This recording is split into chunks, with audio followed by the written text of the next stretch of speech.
Frank Bolaji Irawo joins me from the UK today on Awaken and Ascend, whose hope for humanity is that we would all recognize our true potential and align with the universe to manifest what we are here to be in service with in our oneness.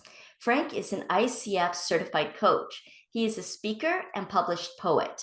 His unique coaching approach uses poetry as part of personal transformative conversations that fuse human psychology, neuroscience, and mindfulness to create TransFLOWmation. Frank believes that every journey to creating a great leadership experience begins from within. He is passionate about supporting leaders to maximize their potential by clearing mental barriers, connecting to their limitless nature, collaborating with the universe to create impact from the place of flow. Welcome, everyone. I am Jennifer Regular, the host of Awaken and Ascend, also known as the Soul Illuminator at Lighting the Path. More about that on my website, lightingthepath.ca. And Frank, I am so grateful that you have come to be my guest today and talk about creating space for transformation. So welcome. Thank you very much. It's such a pleasure to be here. It was wonderful doing the summit with you, and it's great to have an opportunity to have a kind of back and forth conversation and just explore, because there was just so much alignment really with the way we approach the world and see things. And I met such wonderful people on that summit. It was beautiful. Yes, I really enjoyed that Wake Up and Change the World Global Summit as well. And you're right, there's such a magic, deepening of our purpose and our love for humanity and the world and each other when we get a chance to come together and really amplify our messages, which even across nations and countries, actually quite similar, Yeah. when we feel that interconnection. And you and I both love the play on words. So TransFLOWmation is something I really just even enjoy seeing. But I'd love, Frank, to hear what lit your path and how you found TransFLOWmation and what that actually means. So please do share. Great. Okay, I'll start with the backstory. So for me, I've kind of come from a more Christian background, is where I came from spiritually. And I've been through several iterations of that, where one of them was very fundamentalist, was very, heaven, hell, that. And then I kind of found a place where it became inclusive, a place where everybody was one under God, that kind of concept of what people will call universal source, whatever, that there's a oneness that we all belong to, a oneness from which we can all experience the divine that we are expressions of. So for me, I kind of wanted to support people in that journey, but my first attempt at doing so did not go well. I ended up being almost bankrupt, and and the whole push was for me to become successful as defined by external parameters, the things that people will look as external trappings. And when I had that experience, it got me looking at, okay, what went wrong here? I mean, this is a very noble desire that I have. How have I managed to end up where I am? And what I discovered was that there is a model of life which is outside in that one could subscribe to, which implies that if things happen out there, then that means that I'm enough in here. So I need all these things to line up out there for me to feel like I'm enough. And I began to discover actually there's also a model of inside out, which says I am already enough. And therefore, from my place of being enough, what can I create? How can we play? So that was the kind of reset that I came from.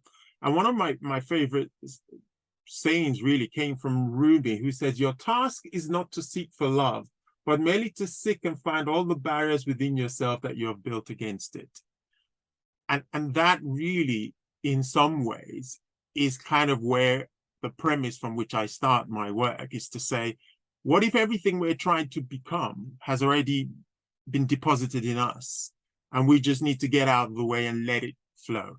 And so the idea is, okay, TransFLOWmation really is the transformation of ourselves to where we understand that and we make space for that which is already in us to flow out in service of others. I love that idea of making space within ourselves for that love to flow out from us. I take a very soul-centered approach in my work, and an acronym for soul is sending out universal love.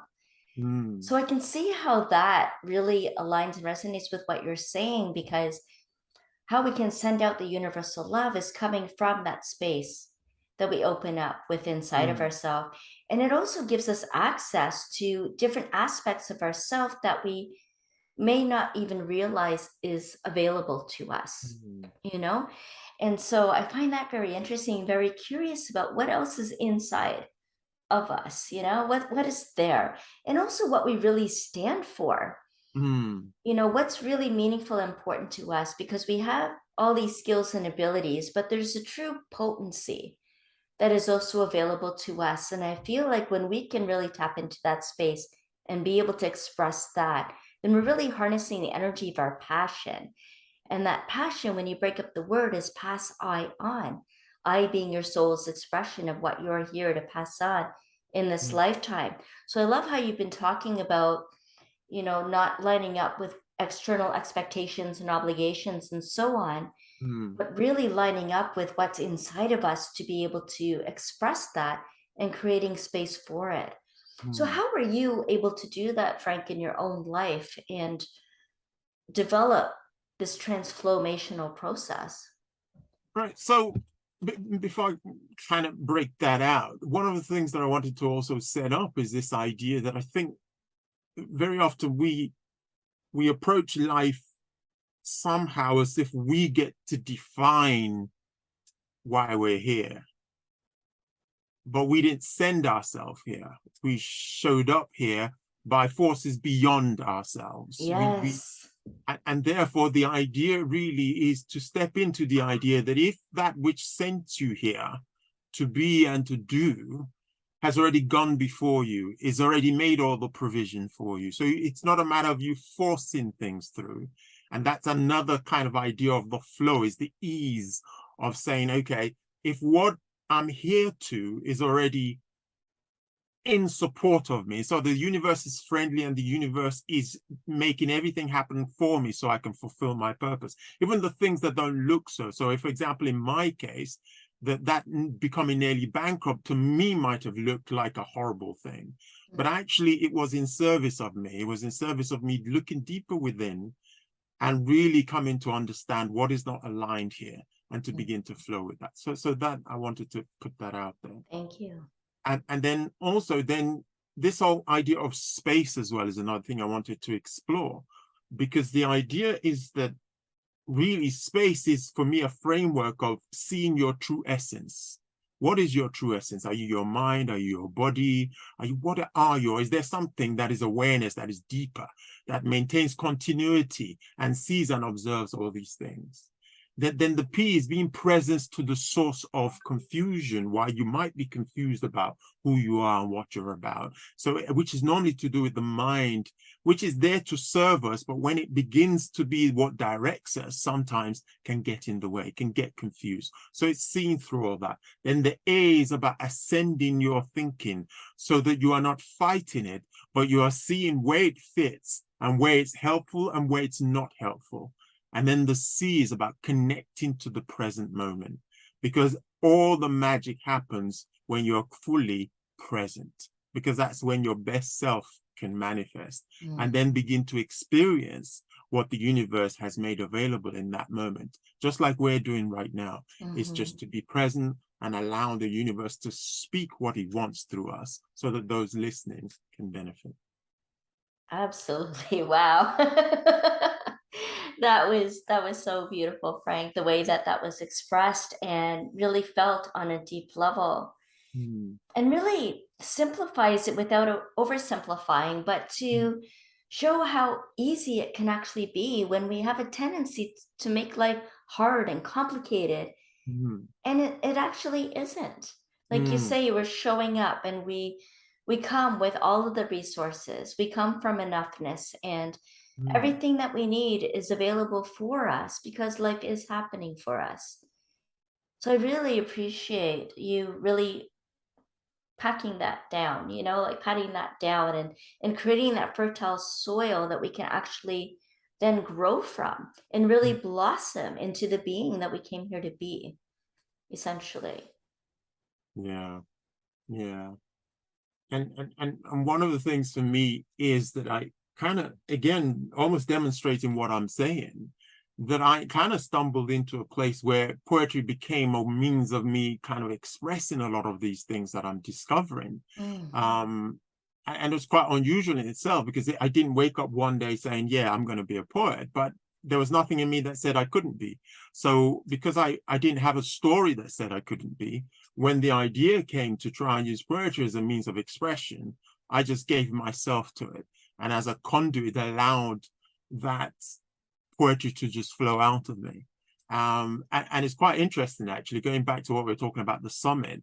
I met Roger on your summit, and I had a chat with him, and then we discovered that I am a channel of poetry, just like he's a channel of Wilhelm. It was quite an interesting thing for me to observe, and I thought it really shifted for me this idea that there are messages out there that the universe is listening to and is giving me the poetry to express. And when I express it, people hear it, connect with it, and it connects with them and does something in them and awakens insight. And that really, to me, is a beautiful thing. This is where you have that potency through the poetry and being able to express that. Yes. Yes. And to be able to share that. Do you have any poetry, Frank, that you'd like to yes, share? I've got one lined up. This one is called Know Thyself. And this is normally where so there are 4 pillars to transformation. One is getting clear on who you are, what's happening, what's blocking you from manifesting who you are. The other is connecting to who you are, connecting to that deeply. The third one is collaborating with the universe in all its forms. And then the final one is creating from that place. And whatever you create from that place would be in service, because you are opening up to all the universe wants to make possible. So this piece is called Know Thyself. True wisdom begins with knowing thyself. So Socrates said, much easier to say than it is to do. So you want to save the world. You want to discover what makes others tick. You are the only portal of discovery you have. Discover yourself. Others will unfold before your eyes. Experience your pain. Others will feel safe to hurt in your presence. Embrace your humanity with love and kindness. Humanity will seek your embrace and experience love and kindness. What you seek begins in you. Stop hiding from yourself, afraid of what you may find. Delay no longer. Infinite love awaits.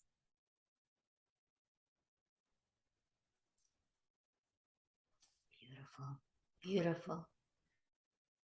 Infinite love awaits. Yes. Know thyself. Thank you, Frank. Thank you.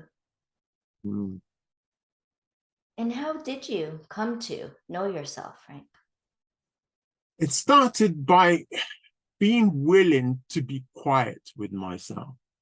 Because what I hadn't realized is that there was this habit of always trying to plug the silence, always trying to have some entertainment, almost being afraid to kind of be quiet and be with my thoughts and be with my being.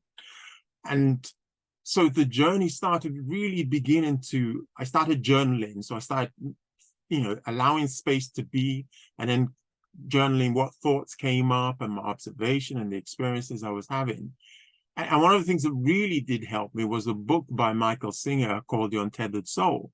And in there, he notioned this idea that what if you are not your mind, which I'd never considered, because I'm somebody who was very much in my thinking and not very much attuned to my emotions much. It was more about, being logical and making sense of everything, not realizing that had now become a way of really silencing my emotions and what I felt and my intuition. So it was really wonderful to experience that and begin to go deeper and begin to understand, no, actually, I'm the one who is aware of my thinking. I'm the one who's aware of my body. I'm the one who's aware of all those things. Okay, what if I came from that place of awareness? What does that make possible. And that's where that journey started for me. I love that. And it reminds me of a quote that I heard someone say about follow your heart and take your brain along with you. Indeed, I love that. I love Yeah, that. yeah. And you mentioned about the portal of discovery. Yeah. And that ignited something too, because I'm a very curious person. I love observation and discovery and experiencing new things and just always being curious about the world and cultures and all the different elements and nature and just so many different things I can't even name.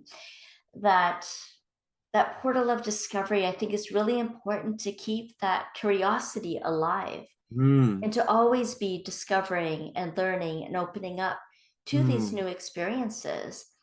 Can you talk a little bit more about that portal of discovery? For me, it's too about staying true to that sense of wonder and innocence, and reawakening that, because I feel like some of us have gone unconscious or gone to sleep or numbed out from all of that goodness, the delight, the pleasure, the joys. So tell us more about this portal of discovery. So the idea behind the portal of discovery is that very often we want to go somewhere else to find out things, but actually most of what we need to know, we're already projecting from within ourselves.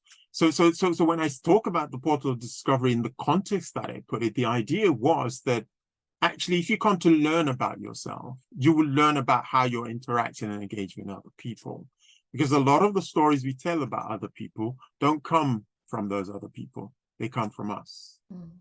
And the extent to which we are willing to give ourselves love, the extent to which we're willing to give ourselves the space to be human, is the extent to which we're able to do that for other people that we're in relationship with. So the idea is that if you really want to discover and transform how you're being in the world, start here. Start looking here. Yes, you can use relationship to discover about yourself, but don't make it about the other person. Understand that very often what we're doing is that we're really projecting on other people what schema that we have got from within ourselves. So if we see something coming back at us that makes us uncomfortable, ask ourselves the question, what is it in us that's being triggered by what's going on here? And that will help us to recognize, okay, the button is here. So let me deal with that. And let me come to understand myself and give myself the grace to transform, if that's what's required. Yes, yes. I remember a clearing practice was I'm willing to release the part of me that gets irritated when I think of this, or I'm willing to Yeah, release the part of me when I think about that person, yeah, recognizing that there's a part of us that's triggered, that's activated, and to look at that and to feel that, and maybe not get rid of it right away, but saying, mm. oh, what's the source of that? Where is that coming from? And And being that really, curious. yeah, Yeah, and that really is what I was calling to, is that yeah. is the curiosity. And Hmm. the other thing that tends to happen is that very often when we see something we don't like as an emotion, we judge it very quickly.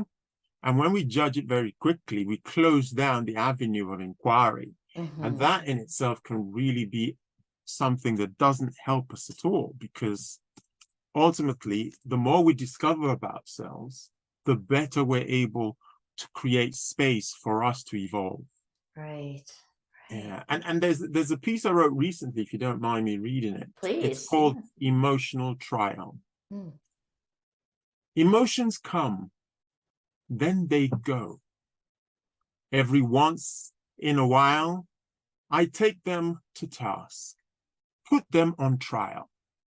I, the judge and jury, passing judgment. These are welcome and these are not.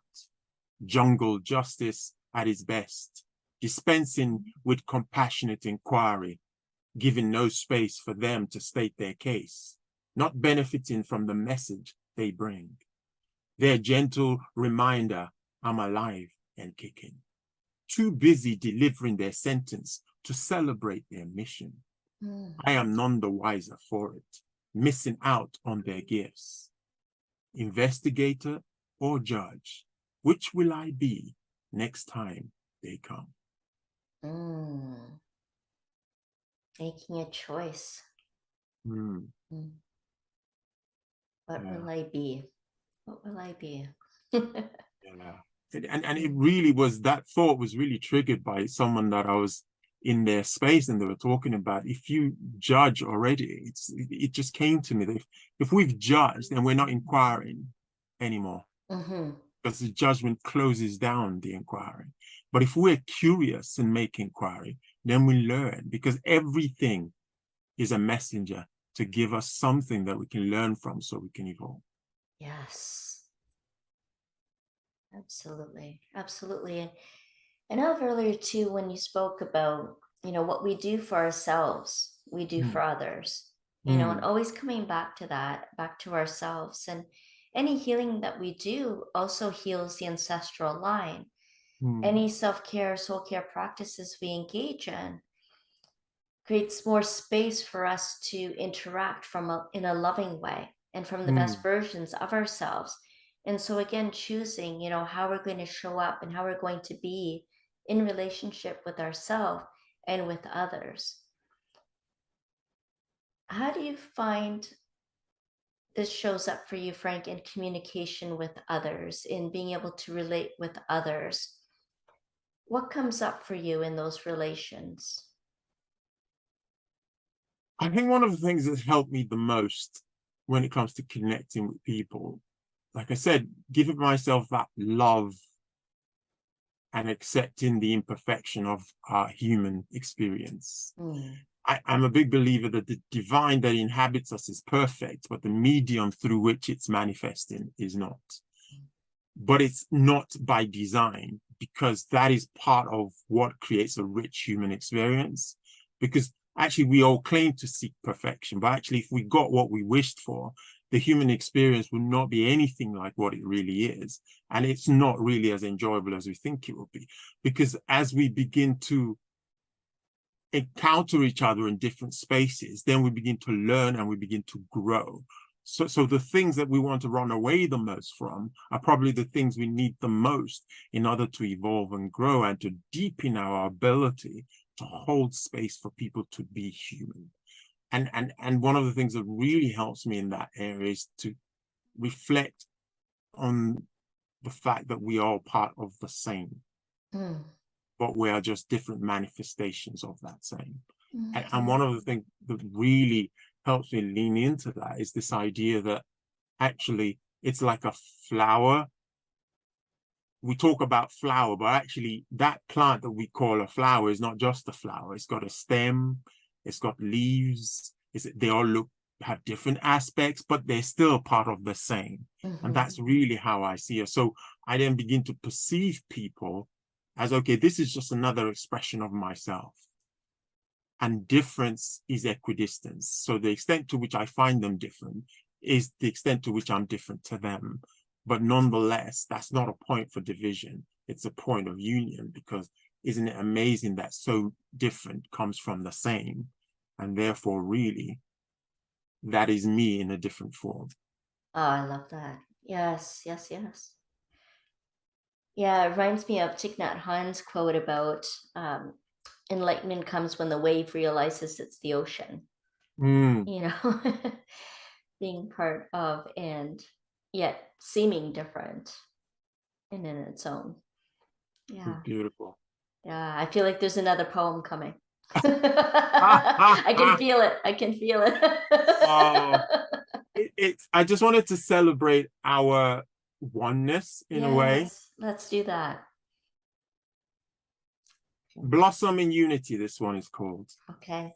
So beautiful, pink beauty held on green stems, the contrast, the oneness, all fed from the same source, each part unique within the whole.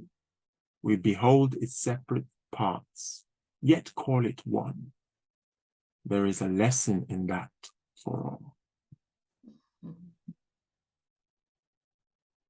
All being fed from the same source. Hmm. I find it interesting listening to poetry or stories, or even when people are talking, or even in a book, that there's Mm, certain power lines certain words or sentences that stand out and have a little charge to them, of what needs to be heard. And so I'm wondering in the audience if there's anything that has been shared in the poetry or in this conversation that's standing out for you. I'd love for you to comment on that. Frank and I would always respond to it. And Frank, I love the blossoming. Mm. Blossoming. Can you share a little bit more about this blossoming? It's hard to put into words, but it's the experience that you have in evolving as you become present and connected to source. Mm. And the thing that stands in the way the most is all the mental chatter. Mm-hmm. Which is why the space framework is such an integral part of what I do, is to connect people back to the present so they can experience what's already here, waiting to express itself out of us. Ah. Because everything we seek is already within. Mm-hmm. There is none of the emotion that comes from without. They all come from within. It's just that it takes, some of us have rules as to what needs to happen out there for us to permit ourselves to experience them. Mm-hmm. But once we drop those rules and begin to understand that we can be grateful anytime, we can be joyful anytime, if we just sit into the space and become connected to the essence of who we are, Mm-hmm. and recognize the awesomeness of the idea that we can even exist as humans in this planet and breathe and be so interconnected that my breath is needed in the universe to make it possible. Mm. We are all connected. It's beautiful. Powerful too. Powerful too. And reminds me of the seed, Mm. that already contains everything that it needs, Mm. but it goes into this ground, this foundation, and it needs favorable conditions in order for Mm. it to grow. So Mm. there is something to be said about the external influences Mm. and the elements and all that's a part of in the surroundings and the environment and the ecosystem that Mm. supports its growth, that Mm. helps it bloom into its fullest glory. And that Mm. seed too is only going to be what it's meant to be and nothing Mm. else. Mm. Whatever it's meant to be, and it's all fully contained in that tiny little seed, as we are, everything being contained in that, and being given the favorable conditions so that we can feel supported in our growth, in our well-being, and bloom and Mm. blossom into our fullest glory as well. And that takes some connection and some support and nurturing. And that's what's great about having a coach or a mentor or just listening to a speaker or reading a book, that there's information out there that can support our transformation so that we can be in TransFLOWmation, I like what you which did there. is your expertise, right, Frank? So I'm wondering how people can connect with you and what would happen if they do. What kind of journey do you take them through? How would that experience look like? Right. So there's different ways people can connect with me. I believe you're going to drop a link in there. There's a Absolutely. link tree link with Poetricity, and basically what that does is I make available a guide on leadership, and I also connect you. I release wisdom every Sunday in poetry, which has poetry and reflections, transformation wisdom, I call it. So that's definitely something that people will find very helpful to start the week with thoughts and reflections that help you connect with yourself and begin to allow that which is within you to manifest. Also, I work with people one-to-one coaching, and I go through my 4 pillars of professional transformation, which is about, like I said earlier, helping people become clearing what's in the way, connecting them to their truest self, setting them up to collaborate with everything the universe has to serve them, and creating from that place so that they can live a fulfilled life and maximize their potential. And that kind of is where the space is. I'm working also on a mastermind group that's in development. If people get on the list through Poetricity Community, by joining us with the link you're going to put in, then they'll get to find out when that's ready to launch as well. Wonderful. And I've got a book out called Dream, which again, the proceeds go towards charity. Again, they'll have part of the link will show them if they want to get involved in that. And I'm working on another book now called Space for Your Brilliance to Flow, which should be exciting. Oh, wow. That sounds amazing. Sounds beautiful. Yes, so we'll keep in touch for sure. And if you are feeling that too, then definitely click into the link that's below in the episode description there in the video description. Easy to find and connect in the way that feels like it resonates with you at this time. And you'll also find my guide to living your passion and purpose in there as well. Frank, is there any other words of wisdom that you'd like to share with us? Even another poem? Anything that's coming to you to share? I'm going to celebrate nature in this one. It's called Yay. Nature Paints. Mm.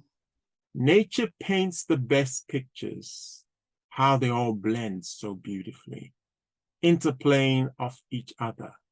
Amazing to think they're all made from the same essence, showing up as nature needs it to be. So beautiful. Thank you so much, Frank, for being you. Thank you for having me. It's been such a pleasure. And it's such a pleasure having all of you in the audience. We'd love to hear your comments. Give us a thumbs up so that more people can be reached with these wonderful words of wisdom. We'll see you all again next time on Awaken and Ascend.